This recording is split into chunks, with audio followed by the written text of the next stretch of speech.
Reports પર આજે ઘણી બધી કંપનીઓ આવતી જોઈ રહ્યા છે. તૃપ્તિ આપણી સાથે જોડાયા છે માહિતી સાથે. ગુડ મોર્નિંગ અગેન તૃપ્તિ, કઈ રીતે જોઈ રહ્યા છે આજે બ્રોકરેજ હાઉસીસના રિપોર્ટ્સ? ગુડ મોર્નિંગ ચાની. અત્યારે ફરીથી હું 3 કાઉન્ટર્સ લાવ્યું છું જેના પર આપણને અલગ અલગ બ્રોકરેજ રિપોર્ટ જોવા મળે છે. શરૂઆત આપણે એશિયન પેઇન્ટથી કરશું. એશિયન પેઇન્ટ પર અગર જો નજર કરશો 3 અલગ બ્રોકરેજ રિપોર્ટ છે. જેફરીઝ તરફથી આપણને બાય રેટિંગ્સ છે. લક્ષ્યાંક તેમને 3,300 રૂપિયા પ્રતિ શેર કરે છે. અહીંયા તેમનું કેવું છે કે માર્કેટ શેર ગેઇન સાથે સ્થાનિક વોલ્યુમ ગ્રોથ જે છે એ કંપનીનો ડબલ ડિજિટ જોવા મળી રહ્યો છે. સાથે પણ તેમનું એ પણ કેવું છે કે જે કોમ્પિટિશન અહીંયા તીવ્ર જોવા મળી રહી છે, પરંતુ ખાસ કરીને કંપની માટે પેઇન્ટ્સ કંપની જે છે એશિયન પેઇન્ટે પોતાના લાંબા ગાળાના સંબંધો જે છે તેમને ખૂબ જ પરફેક્ટલી જાળવી રાખ્યા છે. કારણસર અહીંયા તેઓ પોઝિટિવ રિપોર્ટ આપી રહ્યા છે. HSBC તરફથી પણ આપણને બાય રેટિંગનો રિપોર્ટ જોવા મળી રહ્યો છે. લક્ષ્યાંક તેમને વધારીને 3,050 રૂપિયા પ્રતિ શેર કર્યા છે. અહીંયા તેમનું કેવું છે કે કોલ રિટેલ ડેકોરેટિવ બિઝનેસમાં એક સારી એવી રિકવરી આવી છે અને કંપનીના માર્જિનને ખૂબ જ એક સરપ્રાઇઝ કર્યા છે અને FY27માં EPS અંદાજ કરતાં 10% વધુ રહેવાની તેઓ અપેક્ષા રાખી રહ્યા છે. પરંતુ સામે ગોલ્ડમેન સેક્સ તરફથી આપણને સેલ રેટિંગ આપી રહ્યા છે. તેઓ લક્ષ્યાંક અહીંયા 2500 રૂપિયા પ્રતિ શેર કર્યા છે.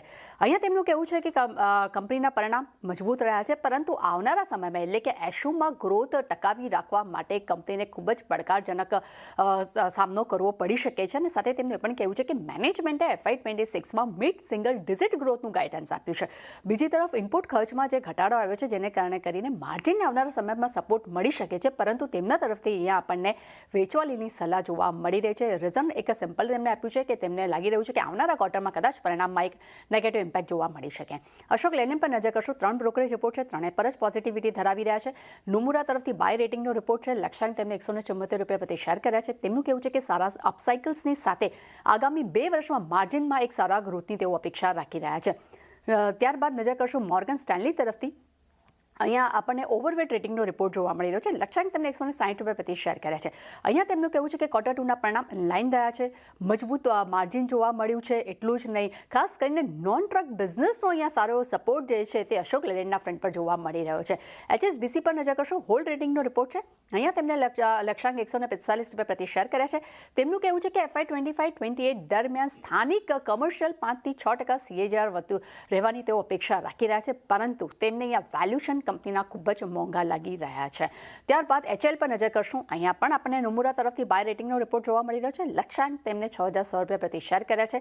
તેમનું કહેવું છે કે કંપનીના પરિણામ મિશ્ર રહ્યા છે. માર્જિનમાં દબાણ જોવા મળ્યું છે. ઓપરેશનલ નરમાશ જોવા મળી છે, જેને કારણે કરીને આવકની બેલેન્સ શીટ અહીંયા થોડીક નરમ જોવા મળી રહી છે. અને CLSA તરફથી પણ આપણને આઉટ પરફોર્મ રેટિંગનો રિપોર્ટ HL માટે જોવા મળી રહ્યો છે. લક્ષ્યાંક તેમને 5,436 રૂપિયા પ્રતિ શેર કર્યા છે. અહીંયા તેમનું કહેવું છે કે એન્જિન ડિલિવરી અને ખાસ કરીને ટ્રેઝેટરી આવક જે કરતાં અહીંયા નફો જે છે વધુ મજબૂત જોવા મળી રહ્યો છે અને નોન કેશ પેનલ્ટીને કારણે કરીને માર્જિનમાં દબાણ જોવા મળ્યું છે. પરંતુ FY26માં એક રિવર્સર જોવાની પણ તેઓ અપેક્ષા રાખી રહ્યા છે. અને સાથે તેમનું એ પણ કહેવું છે કે કંપનીની કેશ બેલેન્સ શીટમાં 55%નો એક સારો ઉછાળો જોવા મળી રહ્યો છે અને કંપનીને $54 બિલિયન મજબૂત પાઇપલાઇન પણ છે. અને મોર્ગન સ્ટેનલી તરફથી HL માટે ઇક્વલ વેટ રેટિંગનો રિપોર્ટ છે. લક્ષ્યાંક તેમને 5,092 રૂપિયા પ્રતિ શેર કર્યા છે. તેમનું સિમ્પલ કહેવું છે કે કંપની ઓપરેશનલ અહીંયા નરમાશ જોવા મળી રહી છે. માર્જિનમાં પણ અપેક્ષા કરતાં ઓછી હોવાને કારણે કરીને એબિટા પર એની એક સારી નેગેટિવ ઇમ્પેક્ટ જોવા મળી રહ્યા છે અને કંપનીના પ્રોવિઝન વધવાનું પણ એક નેગેટિવ ઇમ્પેક્ટ એબિટાના ફ્રન્ટ પર જોવા મળ્યું છે. એટલે ચાની ડેફિનેટલી 3 બ્રોકરેજ છે, પણ ત્રણે પર સારું આપણને આગળ જે રિએક્શન જોવા મળી શકે છે. જી, તો આ બધા સ્ટોક્સ પર એક ફોકસ રાખીશું. તૃપ્તિ, આભાર આપનો આ માહિતી માટે.